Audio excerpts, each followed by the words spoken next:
Mas o que leva ao casamento ao fracasso? Primeiro, a área sexual, a área íntima. Vamos para a primeira carta de Paulo aos Coríntios, capítulo 7. Primeira carta de Paulo aos Coríntios, no capítulo 7. É um texto que não é muito explorado nem pregado nos púlpitos por medo, vergonha ou receio, mas é tão bíblico quanto a soteriologia. Primeira carta de Paulo aos Coríntios, no capítulo 7. Eu estou dizendo de princípios que pode levar o casamento ao fracasso. O primeiro deles é a área sexual. 1 Coríntios 7, no versículo 3. O marido conceda à esposa o que lhe é devido, e também semelhantemente a esposa ao seu marido. Na sua tradução tal, o marido paga a devida benevolência à esposa, e a esposa paga a devida benevolência ao marido. A mulher não tem poder sobre o seu próprio corpo, e sim o marido. Também semelhantemente o marido não tem poder sobre o seu próprio corpo, e sim a mulher. Até aqui. Primeira recomendação de Paulo. Paulo está escrevendo aos casais cristãos, aos casais de Corinto, aos casais crentes, a maridos e a mulher. O capítulo 7 ele está tratando do casamento. No início do capítulo, ele vai dar ênfase a uma área que a igreja não dá ênfase, a sexualidade do casal. Olha o que ele está ensinando ao casal crente. Olha o que ele está indicando. Maridos, satisfaçam vossas esposas sexualmente. Esposas, satisfaçam seus maridos sexualmente. Tem gente que acha que o sexo é pecado, que o sexo foi um distúrbio do pecado ou uma criação demoníaca. De hipótese alguma. Provérbios capítulo 5, Deus diz: desfruta com a mulher da tua mocidade. O sexo é bom, o sexo é santo, o sexo é puro e o sexo é legítimo. E ele está dizendo aqui, ele está ordenando, ele não só diz que o sexo é puro e legítimo, como ele ordena a prática dele. Paulo está dizendo: maridos e mulheres tenham relações sexuais regulares. É o que Paulo está ensinando aqui. Marido e mulher tenham relações sexuais regulares. E ele vai mais: mulher, o seu dever na relação não é satisfazer você, e sim seu marido. Mulheres, satisfaçam seu marido sexualmente. Maridos, o seu dever na relação não é se satisfazer, e sim satisfazer a sua esposa. Marido, satisfaça sexualmente a sua esposa. Ele está ordenando isso. Ele está ordenando isso. E ele vai mais. Existe muito jogo nessa relação. Por exemplo, o homem tem mais, é natural, inerente da natureza do homem, o sentimento de posse, de domínio. Geralmente o homem tem mais interesse pela relação. A mulher, sabendo disso, muitas vezes faz jogo, chantagem, e usa disso.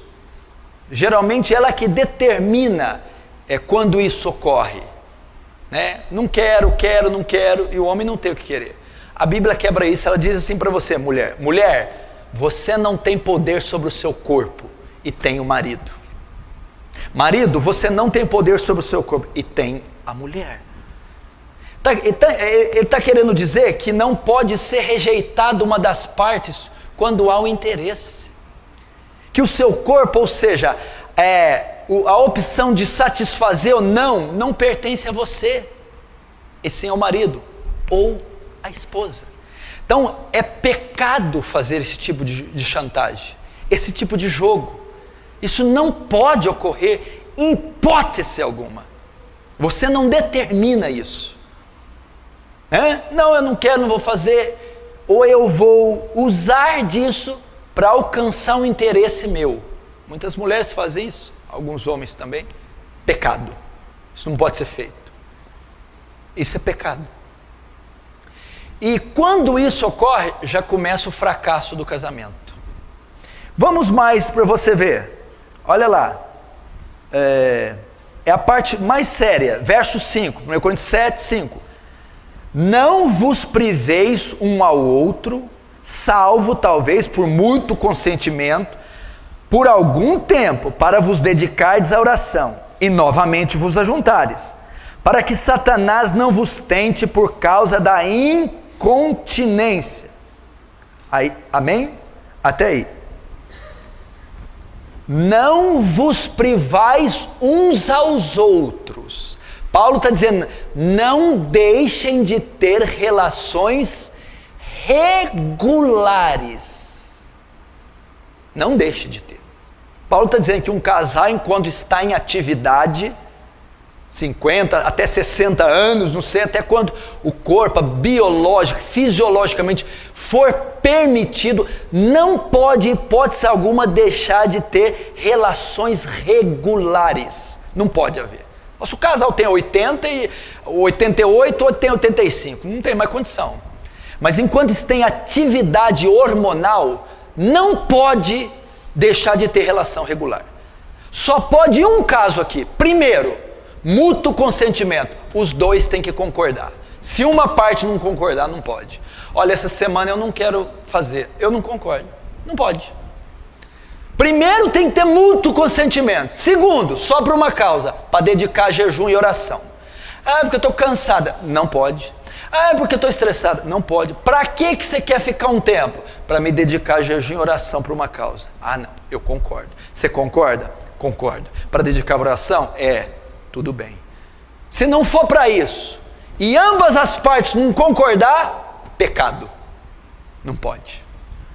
Aí se eu fizer, por que Paulo ordena ter relação íntima regular? Para que Satanás não tente uma das partes. Sabe por que tem um monte de marido casado que viciado em pornografia? Porque a mulher não satisfaz ele. Porque a mulher não permite que ele tenha relação sexual regular. Então Satanás tenta ele pela abstinência. Ele é tentado.